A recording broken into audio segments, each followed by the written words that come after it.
hoy tenemos una invitada especial, Katia Betancourt, bienvenida. Ella tiene una expertise en el área de desarrollo económico y el desarrollo empresarial, sobre todo aplicado a las MIPYMES y en el tema tan interesante que es la resiliencia empresarial. Cuéntanos de ti un poco, Katia, ¿dónde has estado? ¿Qué has hecho? ¿Cuál es tu trayectoria? Gracias, Caro. Buenos días. Primero quiero agradecer por la oportunidad del espacio a la Secretaría de Marina, a la Canaco Servitur de Álvaro Obregón. Gracias. Y bueno, yo tengo experiencia en el sector público, en la Secretaría de Economía, en la Unidad de Inteligencia Económica Global, desarrollándome en áreas donde ayudamos a las MIPYMES a exportar, a introducirse en el comercio internacional, a consolidarse, a que crezcan y desarrollen sus planes de negocios, pero también en la Secretaría de Hacienda, colaborando en el área donde México participa en foros internacionales, como el Banco Interamericano de Desarrollo a través de ciertas votaciones, y actualmente estoy en Arise, que más adelantito te platicaré qué es, pero es esta alianza del sector privado para construir sociedades más resilientes. Qué gusto, qué gusto. Y bueno, mi primera pregunta, que seguramente muchos de los que están viendo es muy importante, ¿qué es la resiliencia empresarial? ¿En qué consiste? ¿Cómo se lleva a cabo? Mira, la resiliencia a mí me gusta entenderla como un músculo, porque quiere decir que la podemos trabajar y cada vez va a ser más fuerte y más robusta. Entonces, la resiliencia es esta capacidad de resistirse, de adaptarse, de anticiparse y de salir adelante, ¿no? Ya sea en el sistema en el que la pongas, estos conceptos siempre van a aplicar, ya sea en los puertos o en las MIPYMES, porque sin resiliencia no hay supervivencia. Entonces, pues sí, de manera general así podemos comprender a la resiliencia. Me gustó mucho. Sin resiliencia no hay supervivencia. Así es. Bueno, esto es un poquito fuerte también. ¿Cómo se aplica? ¿Por qué es tan importante hoy para México tener este concepto bien nutrido, bien establecido? Y sobre todo en conocimiento, porque lo que nosotros necesitamos es un poquito más de información respecto a este tema. ¿Cómo se aplica en México? ¿Por qué es tan importante? Mira, a nivel internacional, la resiliencia toma relevancia porque, bueno, de acuerdo a la ONU, en el 2030 vamos a experimentar 1.5 desastres al día. Y ese es un dato súper alarmante y desde ahí es una señal que debemos empezar a integrar la resiliencia en las operaciones día a día, ¿no? Pero a nivel país, nos reunimos con la Secretaría de Protección Civil y nos comentaba que hay un dato alarmante que es generalmente la temporada de huracanes inicia en septiembre, pero ahora inició el 15 de mayo. Esto es un adelanto de aproximadamente 3 meses. Y esto es alarmante porque quiere decir que necesitamos acelerar el paso con el que estábamos construyendo la resiliencia. Porque no solo aumentó el número de ciclones o de huracanes, sino que cada vez son más fuertes y cada vez duran más. Entonces, es importante también porque geográficamente, bueno, por la cantidad de puertos que tienen, que son 117 aproximadamente, y 65 son comerciales, México es un jugador importante en el comercio internacional. Entonces, no podemos darnos el lujo de no incorporar la resiliencia en nuestros puertos.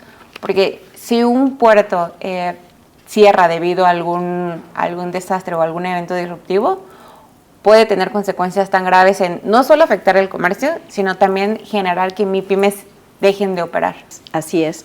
Y bueno, dijiste un dato muy importante y sí, justamente estamos en el 9º lugar a nivel mundial de estos acontecimientos naturales, ¿no? Y a mí mi pregunta es muy clara con respecto a qué principales riesgos son los que se enfrentan estas MIPYMES y sobre todo si tenemos alguna capacitación o alguna situación en la que nosotros pudiéramos involucrar a las MIPYMES para que tengan esta información y puedan llevar a cabo esta prevención, ¿no?, que nos estás comentando. Claro. El tema de los riesgos es complicado porque los principales riesgos para las MIPYMES no son los mismos para los puertos. Por ejemplo, para las MIPYMES el principal riesgo son socioorganizativos. Esto quiere decir que son riesgos construidos por la sociedad, ya sean que son huelgas, fallas en el transporte, y estos riesgos pueden afectar las operaciones de las MIPYMES o incluso que ese día no operen.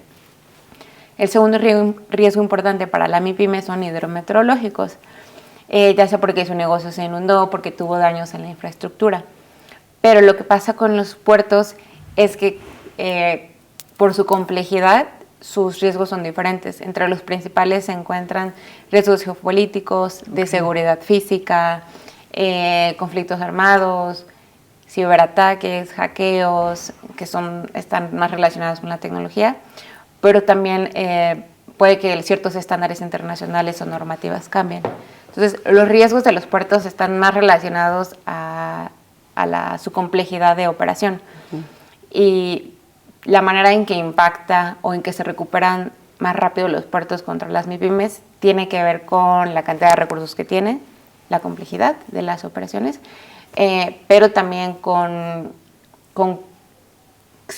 qué tan grandes son, porque si un puerto detiene sus operaciones, genera un efecto dominó. Y una MIPYME puede que, como sea más local, no va a afectar tanto, pero pues aún así sí tiene ciertas consecuencias. Todo este tema de las MIPYMES pues se encuentran en todos lados, no nada más fuera de la parte náutica, sino también en los puertos, las asiponas, que tienen una estructura de este tipo, ¿no? Cuéntanos cómo funciona RISE, el organismo, cómo lleva a cabo sus operaciones, cómo podemos involucrar a estas MIPYMES y cómo podemos informar a través de ustedes como organización que este acontecimiento puede llegar a ser prevenido hasta cierto grado. ¿Cómo trabajan en ARISE? Mira, ARISE es una iniciativa impulsada por la ONU y surge en el 2015 y llega a México en el 2018. Y como su nombre lo dice en español, es una alianza del sector privado para disminuir los riesgos y desastres y construir sociedades más resilientes. Y es impulsada particularmente por la Oficina de Naciones Unidas para la Reducción del Riesgo y del Desastre. Entonces, ARISE es una entidad que coordina el esfuerzo de todo el sector privado para democratizar la resiliencia. Y en el tema de las asiponas, lo que nosotros hacemos es fortalecer el ecosistema, en este caso de los puertos, ¿no? Porque un puerto no puede funcionar si no hay MIPYMES, ya sea a través de agentes de aduanales, de transportistas. Entonces, nosotros fortalecemos o tratamos de fortalecer este ecosistema para que los puertos sigan funcionando de manera exitosa.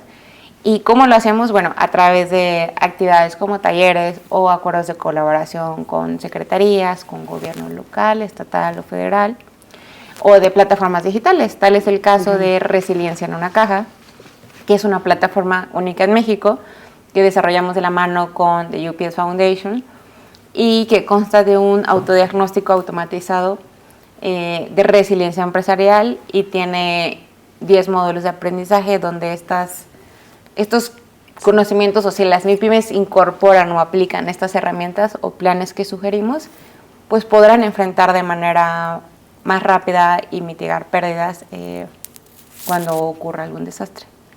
Una pregunta, ¿y ustedes ya tienen una comunicación directa con todas los puertos, las asiponas, y tienen ya una comunicación con CEMAR? ¿Cómo contribuyen ustedes también con respecto a la nueva política nacional marítima? ¿Qué aportación dan? ¿Cómo están vinculados? Te estoy haciendo muchas preguntas para que en una sola conversación podamos aclarar toda esta información y estas dudas que pudieran estar surgiendo. Pero sí nos interesa mucho cómo están vinculados y cómo llevan a cabo esta actividad. Claro. Sí tenemos comunicación con la CEMAR, con CENAPRED, con la ONU, sobre todo porque, bueno, ARISE se enfoca en toda la parte de prevención, pero CENACED, que ARISE pertenecen a CENACED, ven toda la parte de ayuda humanitaria cuando ocurre un desastre. Entonces, cuando la CEMAR o CENAPRED dice, ¿sabes qué? Necesito tantos kits de higiene en esta comunidad por el huracán, entonces ya nosotros activamos, ¿no? Todo esto es gracias a través del modelo de Unidos por Ellos. Entonces trabajamos con la CEMAR y CENAPRED, sobre todo con datos, con estadísticas. Ellos nos dicen qué es lo que se necesita y cuánto, y nosotros lo mandamos. ¿Y actualmente están trabajando para algún acontecimiento que haya surgido, como el huracán Eric? Así es, sí. Todavía seguimos enviando ayuda para el huracán Eric. Todavía no consideramos que la emergencia haya terminado y todavía no entramos a la recuperación post-desastre. Todavía hay comunidades donde no tienen luz y necesitan ropa o kits de higiene y limpieza. Nosotros todavía seguimos en esta parte. todavía no ha llegado a la parte de recuperación. Entonces, Y actualmente, ¿cómo es que reciben, o sea, ustedes reciben de alguna organización, de algunos voluntarios, cómo reciben esta ayuda y ustedes cómo la llevan a cabo o cómo la entregan allá a las personas necesitadas hay o a las empresas? dos maneras principalmente. Una es el centro de acopio que está en San Sede, en Mariano Escobedo, y otra es a través del sector privado, donde hay un fondo de emergencia, hay una reunión para que el modelo se active cuando hay un huracán, por ejemplo, y se coordina el sector privado para comprar ciertos, pues todo lo que conforma un kit, ¿no? Ya sea arroz, frijol o enlatados. Y todo esto lo hacemos de acuerdo a los datos que nos comparte la Secretaría de Marina o Senapred. Entonces, la manera en que obtenemos los insumos es a través de la coordinación del sector privado. También nos coordinamos con Fundación AXA, con Fundación Coppel, con Banamex y mandamos la ayuda, o también a través del centro de acopio, que también realizamos voluntariado. Ok. Katia, platícame un caso de éxito, compártenos un caso de éxito. Yo sé que pueden haber muchísimos casos de éxito y es muy difícil de especificar uno, pero compártenos una experiencia. Sí, es difícil decir un caso de éxito, porque para lo que nosotros puede ser caso de éxito, para las familias o las empresas sigue siendo una pérdida, ¿no? Yo a lo mejor te puedo decir, en lugar de tener 60 pérdidas humanas, tuvimos 45, pero al final no podríamos considerarlo igual un caso de éxito. Hay ¿no? 45. Sí, sí, pero sí te puedo decir cómo se empieza a ver una resiliencia de manera efectiva, ¿no?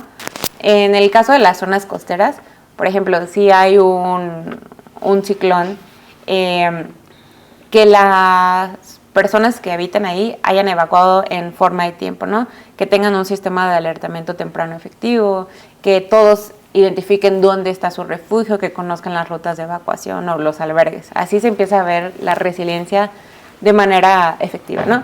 Y en el caso de las MIPYMES, cuando hay alguna inundación, que aunque puede que hayan tenido ciertos daños estructurales o en su infraestructura, aún así la MIPYME no cerró, sino que al contrario, el tiempo en el que se recuperaron fue récord. Entonces esa también es como una green flag de la buena resiliencia.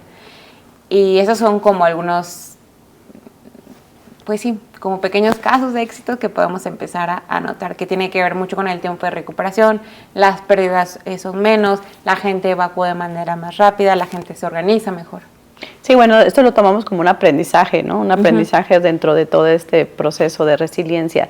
Y sobre todo porque la resiliencia es el no regresar a decir al fracaso, yo quiero seguir adelante, como lo decías hace un momento, las 45 personas en lugar de 60 hay 45, pero al final hay 45, sí. ¿No? Y que este número disminuya no quiere decir que no haya una afectación real, ¿no? Claro. Y bueno, ¿cómo se pueden sumar las empresas? Las empresas, ¿cómo pueden participar? O sea, ¿cómo pueden no nada más participar para colaborar con ustedes, sino también cómo pueden participar para estar instruidos sobre esta materia, sobre esta situación?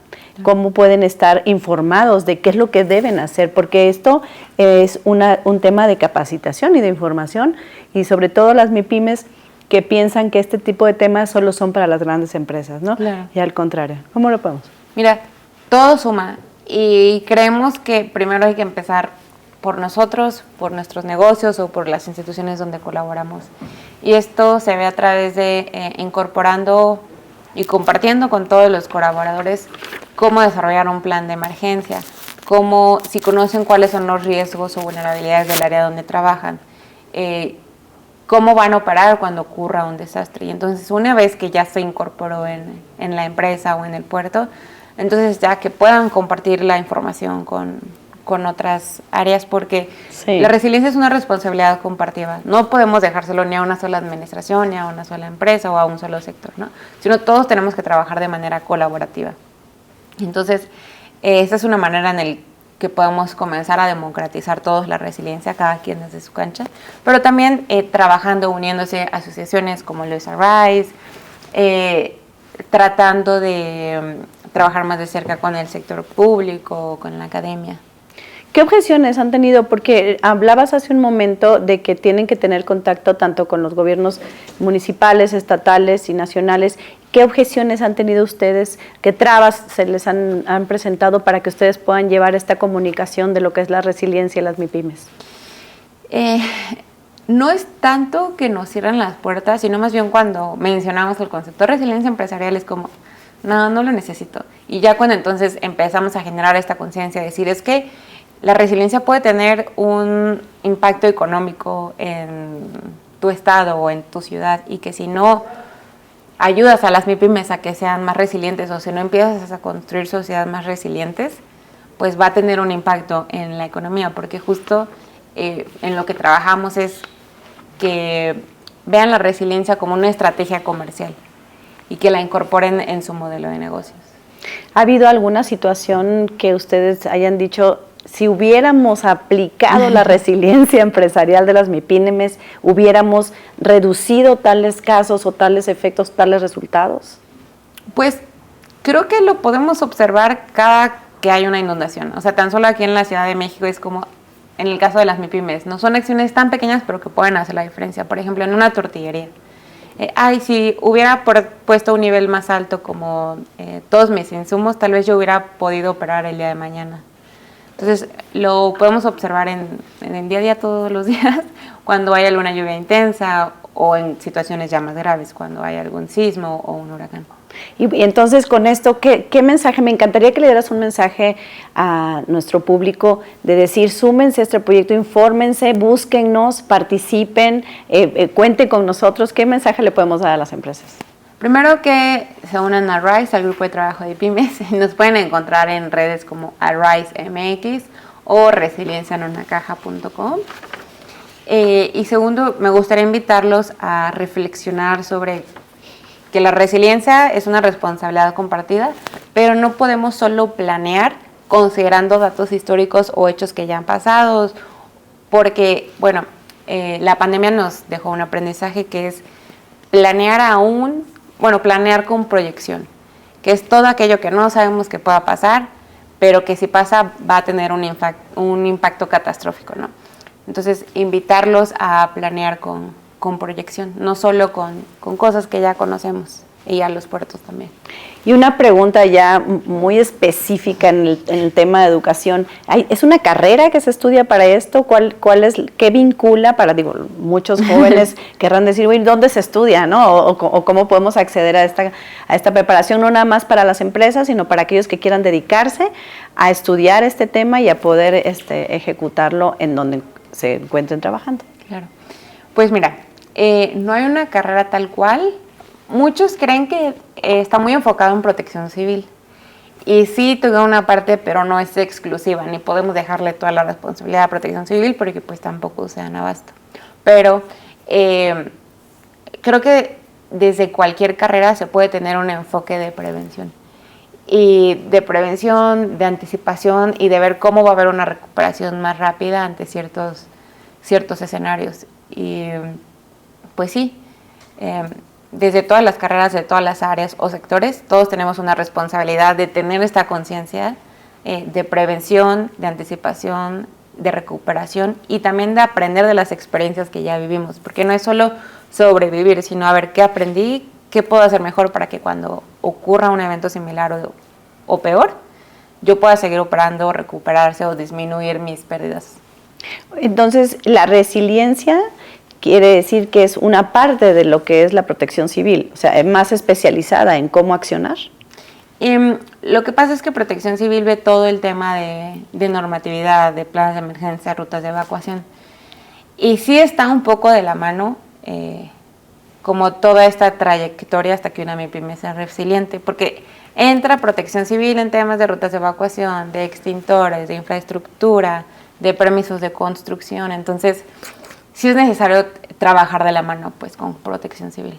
Ok, bueno, la política nacional marítima hoy en día eso busca, ¿no? El ir nutriendo todas las áreas para que todos aquí, los puertos, las asiponas sobre todo, que tienen una estructura empresarial, puedan nutrirse de esta información y acercarse a empresas y organismos como lo que ustedes están trabajando. ¿Cómo podríamos invitar a que todos aquellos que se dediquen al sector náutico, que al final de cuentas los puertos también tienen MIPYMES dentro de los servicios que ofrecen de la transportación, del sector turístico, de la proveeduría, de los turoperadores, ¿cómo podrían acercarse ustedes en ese sentido para hacer una especialización respecto a todas las actividades que llevan a cabo? Claro, pues mira, nosotros tenemos las puertas abiertas siempre a todos los sectores y algo por lo que luchamos es el cortoplacismo, o sea, porque justo cuando solo nos concentramos en las operaciones del día a día y ocurre un evento disruptivo, entonces nos damos cuenta que no estábamos preparados.